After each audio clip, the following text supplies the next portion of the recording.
my name's Stan McKnight. This is my final project for the American Dream Project, History 109. Today what I want to do is talk about some of the historical examples of the American Dream that we've gone over in class, as well as my understanding of what the American Dream Project is, and I want to present some art that I find interesting and relevant to helping us understand what the American Dream has been prior to 1865 in the United States. I like studying art along with history because I think it encapsulates certain aspects of people's understanding of, the events going on around them and the world around them in a way that we don't necessarily get from just reading primary source texts and things like that. So as we go through these sources, I'll explain, I guess, what my interpretation of what the music and poetry and the art that I'm going to present means, in my opinion, as it relates to the American Dream. So just to start off, the American Dream, I would define the American Dream as freedom or liberty. I think people throughout the history of the United States have been seeking freedom and liberty, those two things in particular. And just to read from the Declaration of Independence, in the preamble, we hold these truths to be self-evident that all men are created equal, that they are endowed by their Creator with certain unalienable rights, that among these are life, liberty, and the pursuit of happiness. And when I read that, those last two words, liberty and the pursuit of happiness, which to me sounds like freedom, I think the implications of that are that people want to be free to choose their own path, to be able to pursue the things that they're passionate about and that they're interested in. And as far as the discussion of whether it's a collective American dream or whether, you can't really say there's been a collective American dream because there's so many individual groups of people that want so many different things. Personally, I'm on the side that there is a collective American dream, and even though it differs in between, groups of people in specific contexts, what the application of that dream is, I think in pretty much every instance, the dream remains as those two things, liberty and freedom, for those people to pursue their goals and to pursue the things that they want in life. And so, let's start with some historical examples to talk about why I think that's the case. So first is John Winthrop in his speech, A Model of Christian Charity, which he gave in 1630 on the ship called Arabella with a group of Puritans that were coming from England to the New England area to seek religious freedom, because they'd been persecuted in England and they wanted to be able to practice their religion freely. Not only that, but John Winthrop reveals in his speech, A Model of Christian Charity, he says, one of his goals is that every man might have need of others, and from hence they might be all knit more nearly together in the bonds of brotherly affection. And in addition to that, he wants their community to be as a city upon a hill to others around them. So those are quotes from John Winthrop's speech. And so basically what he's telling these Puritan people is they don't just want to be free from religious persecution, but they want to pursue this sort of model community where they have a really tight-knit community, where they love each other, where they support each other, beyond just, simply living together and sharing a religion. And so in the case of those early Puritan communities, that sort of sense of hope and brothership and fellowship was something that was really driving to them, and that was their, that's how they wanted to use their freedom and their liberty in North America when they came from England. And so related to that, there's some music that I wanted to share, two Puritan hymns that were written a little bit after John Winthrop's speech and a little bit after they came over on the Arabella. So this is like the early 18th century, two Puritan hymns. One of them that people are pretty familiar with called Amazing Grace, and I'm going to play that on the piano and then read the words to Amazing Grace in another Puritan hymn. But so to start off, the words to Amazing Grace, how sweet the sound that saved a wretch like me. I once was lost, but now I'm found, was blind, but now I see. And so the words to that are very hopeful. It's about individual freedom and being kind of released and freed through their belief and through religion. And so when I play this, just pay attention to kind of the hopeful tone of the music and think about what a Puritan person in North America in the 17th or early 18th century might have been feeling about, the new opportunities they had coming to North America.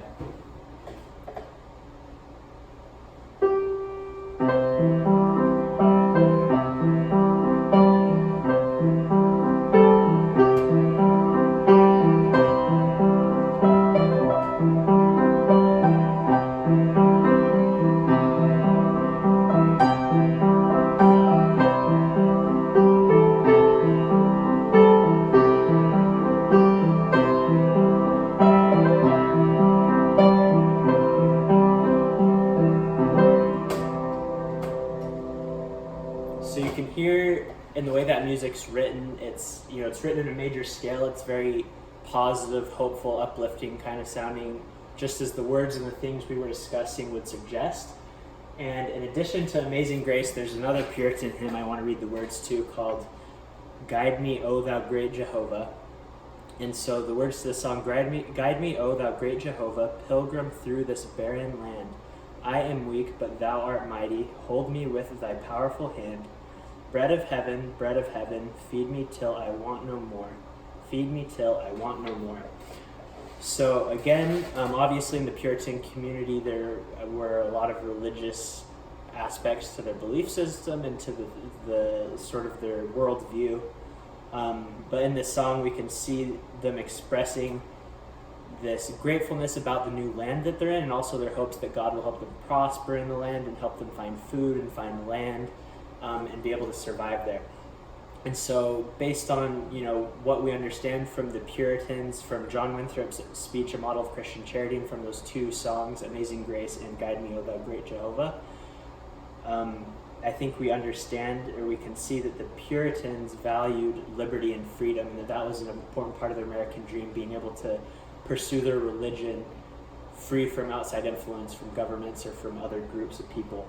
So the next example I want to talk about from history is the Kentucky Resolutions in response to the Alien and Sedition Act. So a quick recap: the Adams administration passed the Alien and Sedition Acts, which gave the government the right to deport anyone they suspected of being a foreign spy, and it also allowed them to suppress any newspapers or magazines or any speech that was against the government that they felt like could be a threat. And so basically what it did was it violated people's rights to be in the country, it violated individual freedom, it violated freedom of the press and freedom of speech, and most importantly, it threatened states' rights. And that's why we have this response from Thomas Jefferson in the Kentucky Resolution, where basically Thomas Jefferson says, I'll read his words instead of paraphrasing. He says, quoting the First Amendment from the Constitution, Congress shall make no law abridging the freedom of speech or of the press. And then in the Kentucky Resolution, Jefferson says,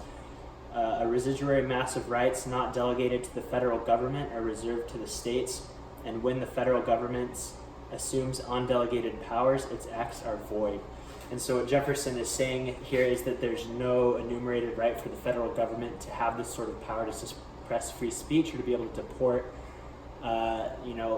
innocent citizens just based on suspicion, and that not only is it an affront to the constitutional rights in the First Amendment, but that also it's a violation of states' rights. And so Jefferson's doing a couple of things. He's preserving states' rights, obviously, but he's also protecting individual rights from the government.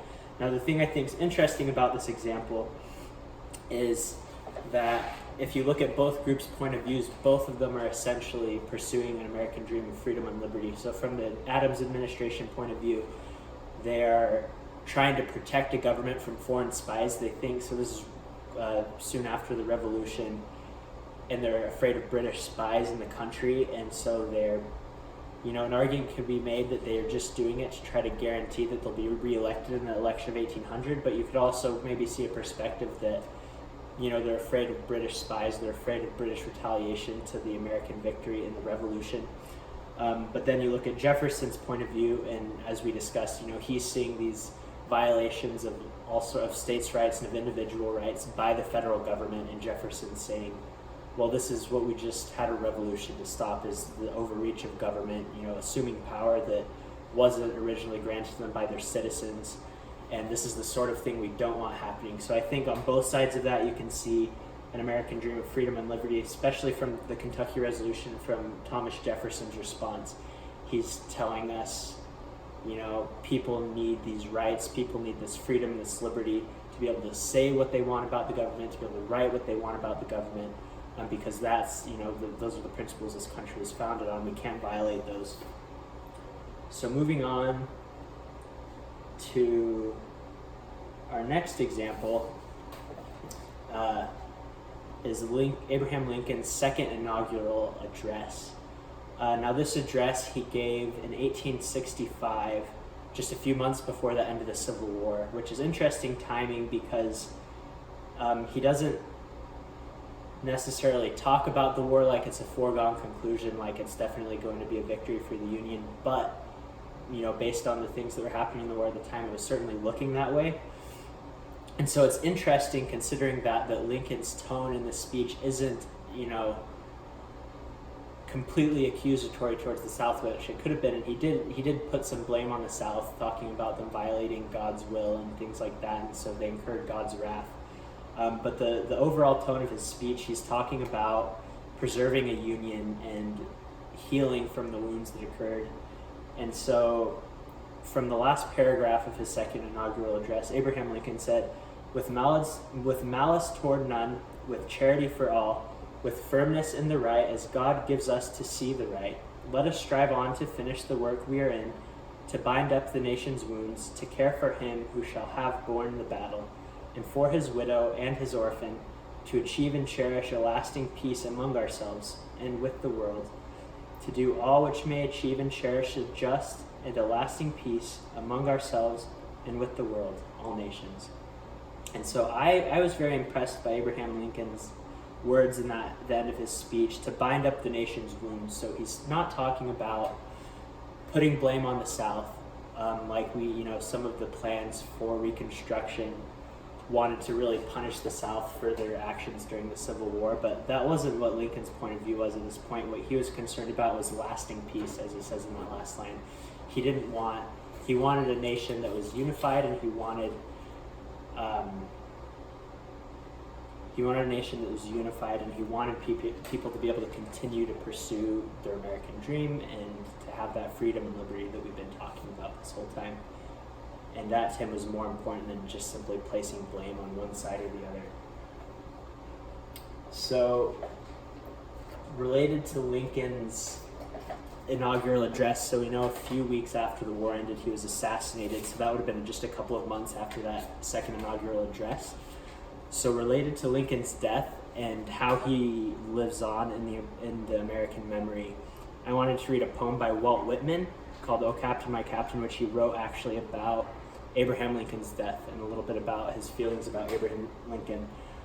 So from Walt Whitman, "O Captain, my Captain, our fearful trip is done. The ship has weathered every rack, the prize we sought is won. The port is near, the bells I hear, the people all exulting, while follow eyes the steady keel, the vessel grim and daring. But oh heart, heart, heart, oh the bleeding drops of red, where on the deck my captain lies, fallen cold and dead. O Captain, my Captain, rise up and hear the bells. Rise up, for you the flag is flung, for you the bugle trills. For you a bouquet and ribboned wreaths, for you the shores a crowding. For you they call the swaying mast, their eager faces turning. Here, Captain, dear further, this arm beneath your head. It is some dream that on the deck you've fallen cold and dead. My Captain does not answer, his lips are pale and still. My father does not feel my arm, he has no pulse or will. The ship is anchored safe and sound, its voyage closed and done. From fearful trip to victory ship comes in with object won. Exult, O shores, and ring, O bells, but I with mournful dread walk the deck my captain lies, fallen cold and dead." So there's two things that struck me when I read through this poem as it relates to the American dream. So one is just Walt Whitman's respect that he has for Abraham Lincoln and the sort of reverence in which he talks about him. And from that, I think one can conclude that people were grateful for what Abraham Lincoln did. Not only do they appreciate the stance he took to abolish slavery, but also his charismatic leadership and his insight that he gave into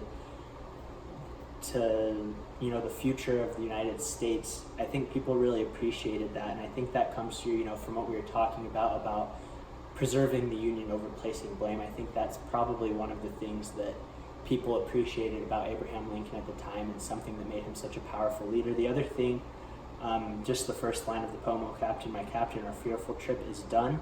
The ship has weathered every rack, the prize we sought is won." So he talks about, the fearful trip is done being the end of the Civil War, as this was written in 1865, and then the ship has weathered every rack, referring to the nation, the prize we sought is won. The prize being not only abolishing slavery, but also preserving the Union. So I thought it was interesting to read this poem, that I've enjoyed this poem for a long time, and reading it, thinking about the context in which it was written, it was pretty clear, that there's this feeling in the United States that there's this relief and sort of general happiness about the preservation of the Union, because it didn't just prevent splitting of the North and the South, but it prevented taking away from the American dream, of that freedom, of that liberty that people could enjoy through Abraham Lincoln's leadership, that was preserved. So going to another example,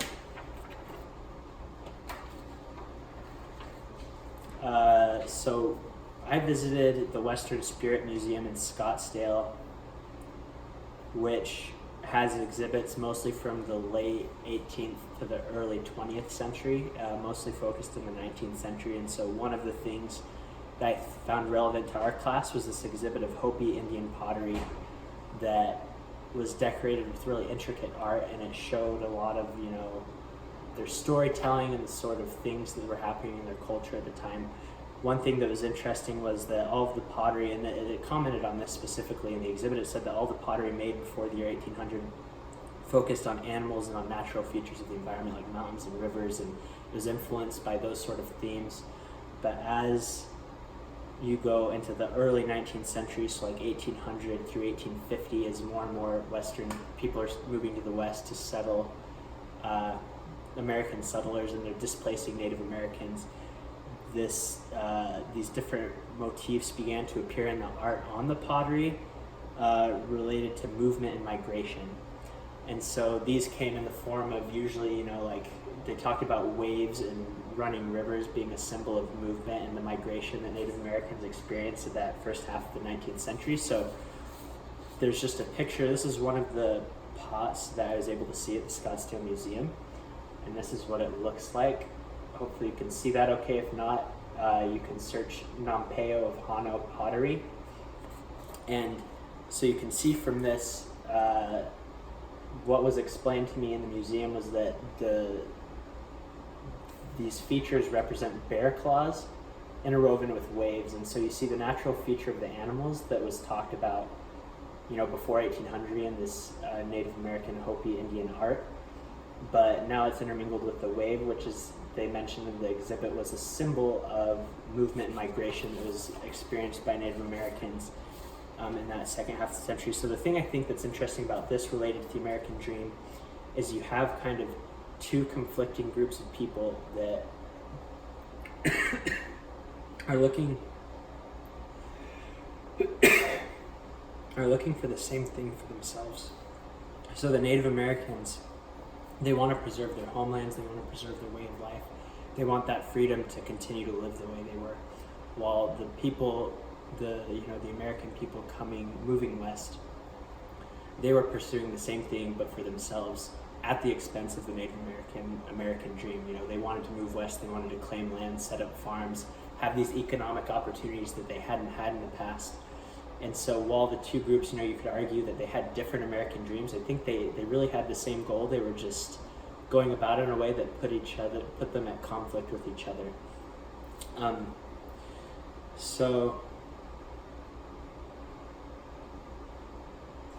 to address a couple of the questions from the essay prompt, my understanding, the modern understanding of the American dream, I think it's largely remained the same, that people want freedom and liberty to pursue things they're passionate about and things they enjoy, I think that's why people can go to college and why it's such a big emphasis to make education, higher education available to everyone so they can be more qualified to pursue jobs they're interested in. I think a lot of the social rights and religious rights movements that are taking force today, like, for example, maybe the LGBTQ movements and the Black Lives Matter movements, are things that we see where groups of people are just expressing this feeling that their American dream, their freedom and liberty to pursue their passions in this country are being threatened by the institutions we have in place, and that they're trying to preserve that original idea we talked about from the Declaration of Independence. Among these are life, liberty, and the pursuit of happiness. That those are rights, they're unalienable rights that should be preserved for everyone.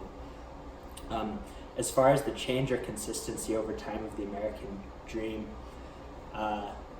we've kind of already addressed this, but I think the dream has stayed the same, but that it's been applied in new contexts. So for example, where we talked about with John Winthrop and the model of Christian charity, it was their desire to live in a Puritan community and have the freedom to do that, to Abraham Lincoln and the desire to preserve the nation, to the abolition movement, the desire for slaves to have full citizenship rights, to today to the social rights movements and the different things that we're seeing today to try to give more freedom and more liberty to marginalized groups. As far as the meaning for individuals versus society, I think the dream has the same meaning for individuals and society. Again, it's that freedom and liberty to pursue the things that they want to. But again, the applications are different, so for an individual, it may look like having access to higher education or having access to full citizenship rights, like, maybe for example, the right for gay people to be married together, which is something that doesn't exist in some states still. Whereas, that could be an individual versus societal. Maybe you're looking at things more like the role of government in society or things like that, or big corporations and how they're regulated by the government and what can we do to preserve our freedom and our right to pursue our passions. As far as how the American dream is presented academically versus to the public, I think that the way it's presented to the public, for example, through museums or maybe documentary films, I think they provide maybe a simpler narrative for people to follow to really understand the context. Like when I saw that pottery exhibit, even though it was pottery, the plaques really painted a picture of how Native American art was influenced by Western migration patterns, whereas in an academic primary source, it may be less obvious what sort of narrative is really taking place. You might have to spend more time studying, really looking at a lot of different sources to understand the narrative, whereas it might be simpler when it's presented publicly. I think the message overall is the same, typically academically versus publicly, but publicly, like in a museum, you might get a simpler narrative, whereas academically, it's it requires you to really look at more sources and compare different sources to understand what was really happening.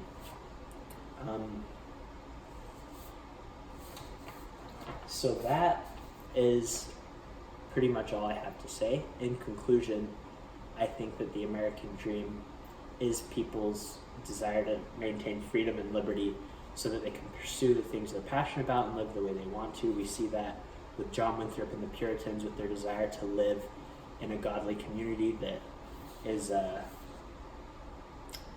knit nearly together in the bonds of brotherly affection. As a city upon a hill, they wanted the freedom to be able to practice their religious principles and set up a model community. We see that with Thomas Jefferson, the Kentucky Resolutions, as he's fighting to preserve state and individual rights from a government that maybe was overstepping the rights enumerated to them in the Constitution. We see it again with Abraham Lincoln's second inaugural address, as he has the foresight to preserve the Union, not place blame on the South, so that the Constitution can be upheld, so that the American people can continue to preserve that dream, so slavery can be abolished, and then all of a sudden we're making the American dream possible, or closer to possible, for a whole group of people that had previously been marginalized. We see it again with the Hopi pottery, with the way that Native American people wanted the freedom to continue their traditions and their culture, while Western settlers, people moving west, they also wanted those same opportunities, the freedom to claim land, to farm, to make a living for themselves. And then, you know, all the way to today, we see that with the social rights movements and marginalized groups trying to maintain the same freedom and liberty that is guaranteed to people in the Constitution. So I hope that you enjoyed my project. I hope, you know, you maybe got something out of it and were able to enjoy some of that art that I presented. And thank you. Good luck.